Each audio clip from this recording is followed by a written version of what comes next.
दोस्तों, ये मेरी अब तक देखी गई सबसे बेहतरीन फिल्मों में से एक है। इस फिल्म के अंदर सभी रोमांटिक कहानियां छिपी हुई हैं। तो पूरी फिल्म एक लड़के के बारे में है जो मछली पकड़ते समय एक खूबसूरत लड़की को पकड़ लेता है। फिर मैं ये देखने के लिए तैयार नहीं था कि लड़का लड़की के साथ क्या करता है। ये कहानी एक ऐसे फिशरमैन की है जिसके फिशिंग नेट में एक दिन एक रहस्यमय लड़की फंस जाती है। उस लड़की को कुछ भी याद नहीं होता, जिससे वो उसे एक जलपरी समझने लगता है। लेकिन उसकी जिंदगी तब बदलने लगती है जब फिशरमैन को उस लड़की से प्यार हो जाता है, पर उससे प्यार की वजह से फिशरमैन के साथ कुछ ऐसे रहस्यमय चीजें होने लगती हैं जो हम देखेंगे आज की इस कहानी में। तो कहानी की शुरुआत में हमें समुद्र में एक बोट नजर आता है जिसमें जैक नाम का एक फिशरमैन हर दिन की तरह मछली पकड़ रहा था। लेकिन फिशिंग नेट उठाने के बाद वो देखता है कि मछली के साथ साथ एक लड़की भी अटक गई है। ये देखकर वो बिल्कुल चौंक जाता है और जल्दी जाकर उस लड़की को फिशिंग नेट से निकालता है और उसे सीपीआर देकर किसी तरह होश में लाता है।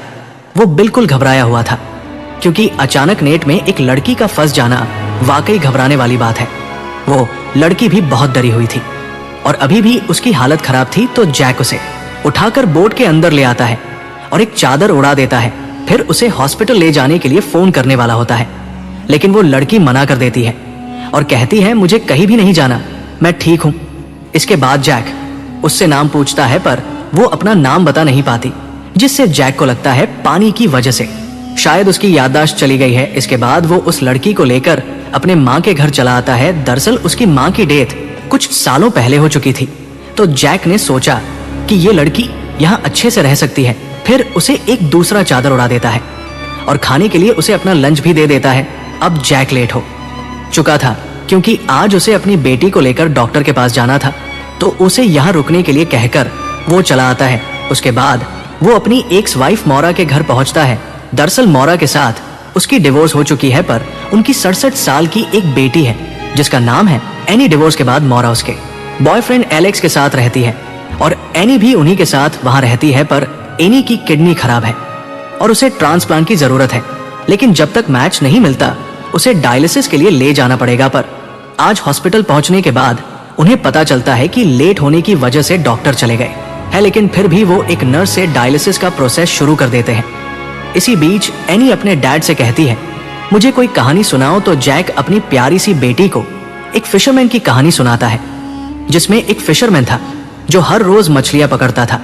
लेकिन एक दिन उसके फिशिंग नेट में एक खूबसूरत लड़की फंस जाती है। ये सुनकर एनी कहती है क्या वो सिल्की है जिसके बारे में मैंने चिल्ड्रंस नोवेल में पढ़ा है। वो एक जलपरी होती है जो एक दिन एक मछुआरे के जाल में फंस जाती है और उसके पास जादुई शक्ति भी होती है।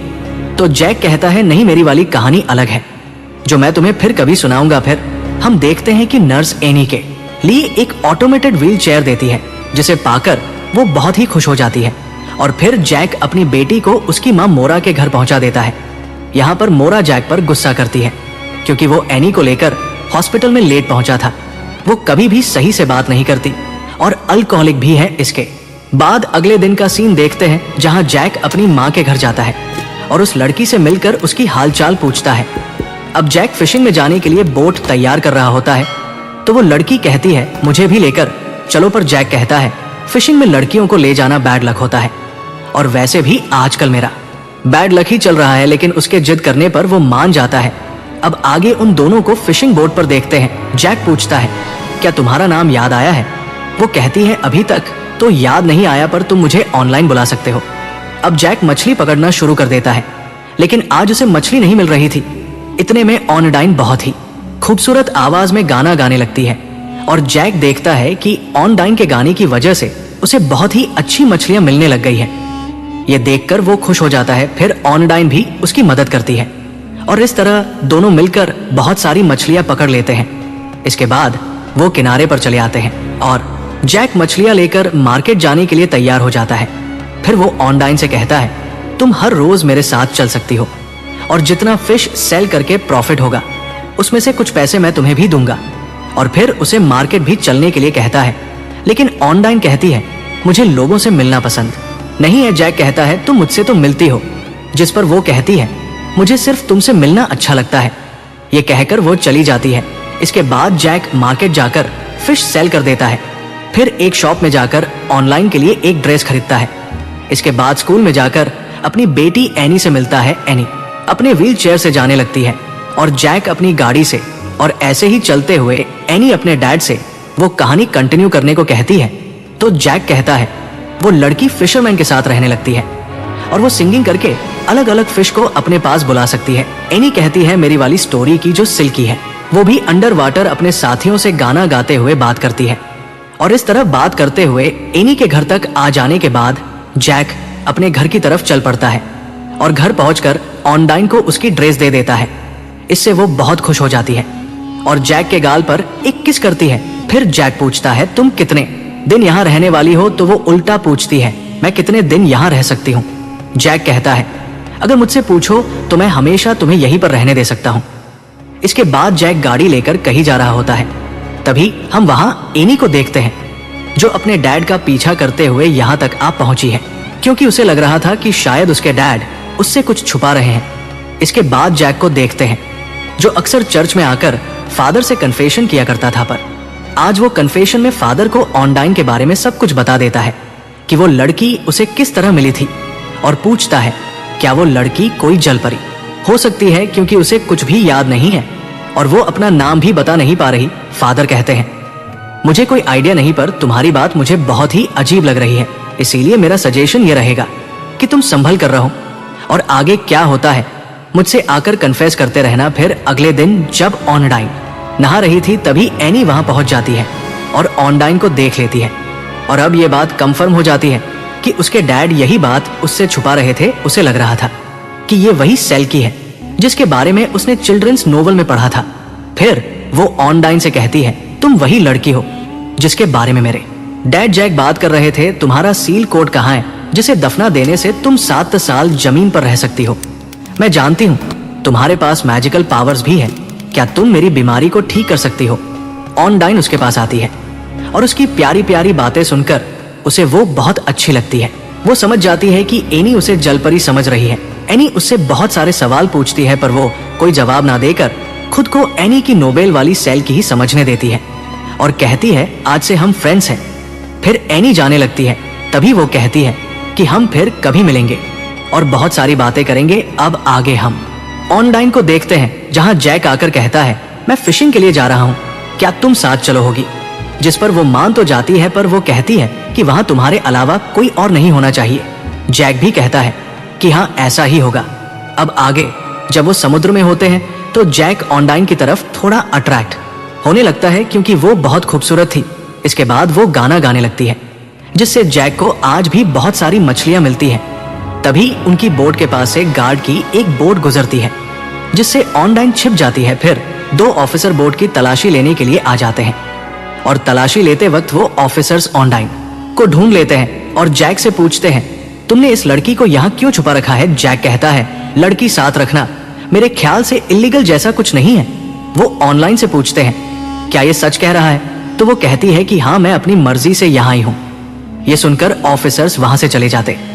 अब उनके जाने के बाद ऑनलाइन के बारे में सबको पता लगना ही था, इसलिए अब उसके छिपे रहने का कोई भी फायदा नहीं है। इसके बाद वह मार्केट जाकर फिश सेल कर देते हैं।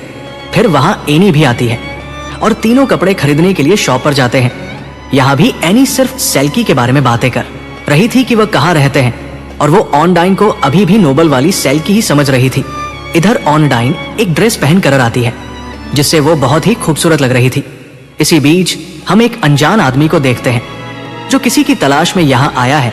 अब ये कौन है और क्या ढूंढ रहा है, ये हमें कहानी में आगे पता चलेगा। अगले सीन में एनी ऑनडाइन के पास जाती है और कहती है मैं भी तुम्हारी तरह स्विमिंग करना चाहती हूँ। तो ऑनडाइन उसे ले जाकर स्विमिंग सिखाने लगती है। तभी उसे पानी में एक बैग मिलता है जिसे वो कई दिनों से ढूंढ रही थी। वो उसे बाहर निकालती है जिसे एनी देखकर पूछती है क्या यही तुम्हारी सील कोट है। वो कहती है कि हाँ यही मेरी सील कोट है। तो एनी कहती है इसे जल्दी से जमीन में दबाना होगा, तभी तुम यहाँ 7 साल तक रह सकती हो। जिसके बाद उस बैग को नदी के किनारे एक जगह दबा देते हैं। एनी इन सब चीजों को एक गेम की तरह समझ रही थी। फिर ऑनडाइन उसे कहती है ये हमारा सीक्रेट है, तुम ये बात किसी से भी शेयर मत करना। जिस पर एनी भी मान जाती है। अब उस बैग में क्या था जिसे ऑनडाइन कई दिनों से ढूंढ रही थी। ये हमें आगे पता चल जाए। वहीं दूसरी तरफ जैक मोरा के पास एनी को लेने जाता है, जहां उसे पता लगता है कि वो तो पहले ही यहां से जा चुकी है। तो मोरा उसे पूछती है, अब तुम्हारी वाटर बेबी कैसी है? यानी कि उसे भी ऑनडाइन के बारे में पता चल गया था। फिर नेक्स्ट सीन में हम एनी, जैक और ऑनडाइन को बोट पर देखते हैं, जो एक कंपटीशन देखने जा रहे थे। फिर सीन उस कंपटीशन पर आ जाती है जहां टाउन के सारे लोग जमा थे, और वहां हम उस आदमी को भी देखते हैं जो किसी की तलाश कर रहा था। अब यहां आपको बता दे कि इस आदमी का नाम टॉम है, जो असल में ऑनडाइन का हस्बैंड है, और वो उसी को ढूंढने यहां आया है। अब कंपटीशन शुरू हो चुका था, तभी हम एनी को देखते हैं, जो ऑनडाइन की असलियत बाहर लाने के लिए जाकर समुद्र में कूद जाती है, जिससे पता चले कि वो असल में सेल की है या नहीं। ये देखकर ऑनडाइन भी पानी में कूद जाती है और कैसे भी करके उसे बचा लेती है, पर एनी की हालत खराब हो चुकी थी, इसलिए जैक उसे घर लेकर आता है और मोरा के पूछने पर कहता है कि एनी डक को पकड़ते हुए पानी में गिर गई थी। इसके बाद वो ऑनडाइन को लेकर घर आता है और उसे बताने लगता है कि मैं पहले बहुत ज्यादा शराब पिया करता था। इसी हालत में एक दिन घर पहुंचकर मैंने देखा कि एनी बेहोश होकर जमीन पर पड़ी हुई है, और उसकी माँ भी इतनी नशे में थी कि उसे भी एनी की कोई फिक्र नहीं थी। फिर मैं जैसे तैसे करके अपनी बेटी को हॉस्पिटल ले गया और उसकी जान बचाई, और उस दिन के बाद मैंने ड्रिंक करना छोड़ दिया। इसके बाद मोरा से मेरा डिवोर्स भी हो गया, पर इतना सब हो जाने के बाद भी मुझे एनी की कस्टडी नहीं मिल पाई, क्योंकि मैं एक मामूली फिशरमैन हूँ। उसकी बातें सुनकर ऑनडाइन को बहुत बुरा फील होता है, और फिर जैक ऑनडाइन के पास आकर उसे किस करने लगता है, और इस तरह दोनों बहुत करीब आ जाते हैं। फिर अगले दिन शाम के बाद जब जैक घर में नहीं था, तभी ऑनडाइन का हस्बैंड उसे ढूंढते हुए घर तक आ पहुंचता है, पर वो पहले ही उसे देख लेती है और एक जगह जाकर छिप जाती है, जिससे ऑनडाइन उसे नहीं मिलती। इसके बाद जब जैक वापस घर आता है तो ऑनडाइन को ढूंढने लगता है। कुछ देर ढूंढने के बाद वो उसे अकेले एक जगह अंधेरे में बैठे हुए पाता है, तो वो पूछता है, तुम यहाँ इस तरह क्यों बैठी हो? वो बताती है कि मेरा हस्बैंड मुझे ढूंढ रहा है और वो बहुत बुरा इंसान है।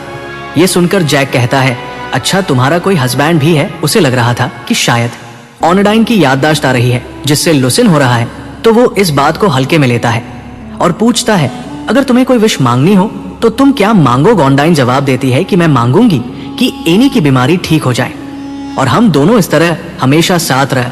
दूसरी तरफ मोरा और उसका बॉयफ्रेंड एलेक्स नशे की हालत में कार चला कर रहे थे, और उनके साथ एनी भी थी, पर उसी रास्ते से ऑनडाइन का हस्बैंड भी कार लेकर आ रहा था। तब अचानक उनकी कार्स आपस में टकराकर एक्सीडेंट हो जाती है, जिससे मोरा का बॉयफ्रेंड वहीं पर मर जाता है और एनी भी घायल हो जाती है। ये बात जैक और ऑनडाइन को पता चलने पर वो जल्दी से उस जगह पहुंचते हैं और उन्हें हॉस्पिटल ले जाते हैं।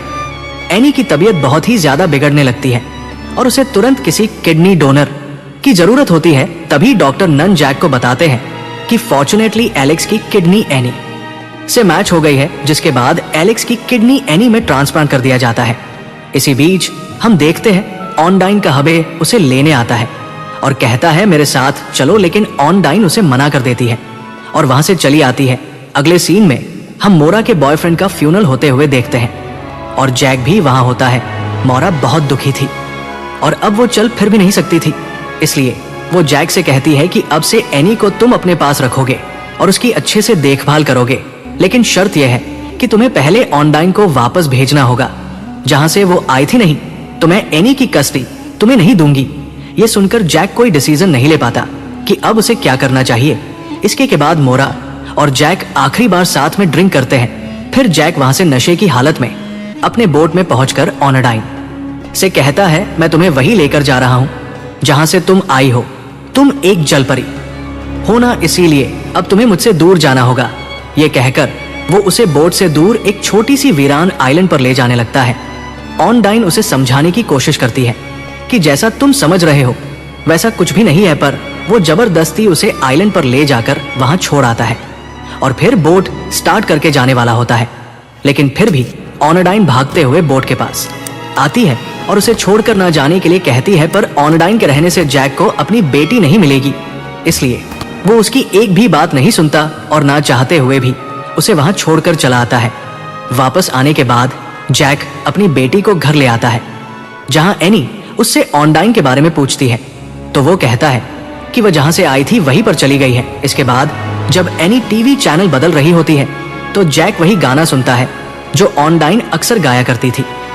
इसे सुनकर उसे यकीन हो जाता है कि ऑनडाइन कोई जलपरी नहीं बल्कि एक इंसान है, इसलिए वो बोट लेकर उसे वापस लाने के लिए उसी आइलैंड पर जाता है और वहां कुछ देर ढूंढने के बाद ऑनडाइन उसे मिल जाती है, जहां वह उससे माफी मांगता है।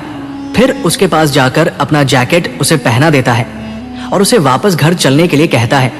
अब वो जब घर वापस जा रहे थे तो जैक ऑनडाइन से पूछता है कि तुम असल में कौन हो। तभी ऑनडाइन बताती है कि मेरा असली नाम जोएना है और मैं एक अलग कंट्री का सिटीजन हूँ।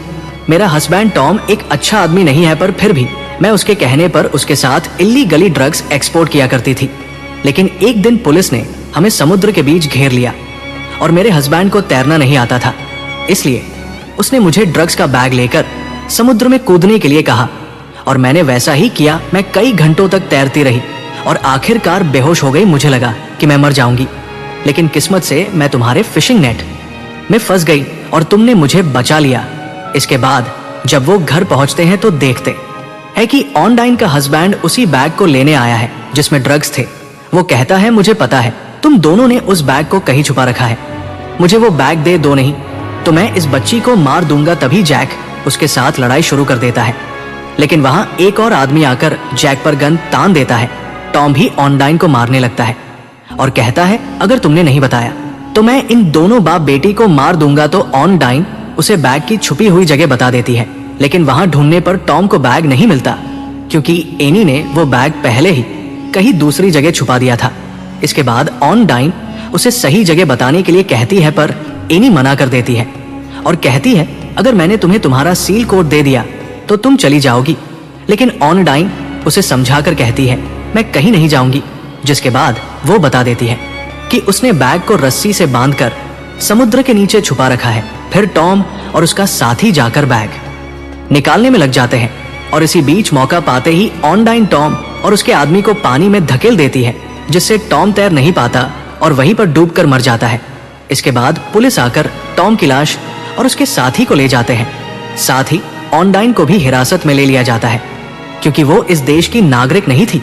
लेकिन जैक ऑनडाइन से शादी करना चाहता था और शादी के बाद वो इस देश की नागरिक बन जाएगी, इसलिए वो उसे जमानत पर छुड़ा लाता है। अब कहानी के आखिर में हम देखते हैं कि वो बोट लेकर शादी के लिए चर्च की तरफ जा रहे होते हैं और इसी के साथ कहानी यहीं पर खत्म हो जाती है। दोस्तों, उम्मीद है कि ये कहानी आपको पसंद आएगी। मिलते हैं आपसे एक और मजेदार कहानी के साथ।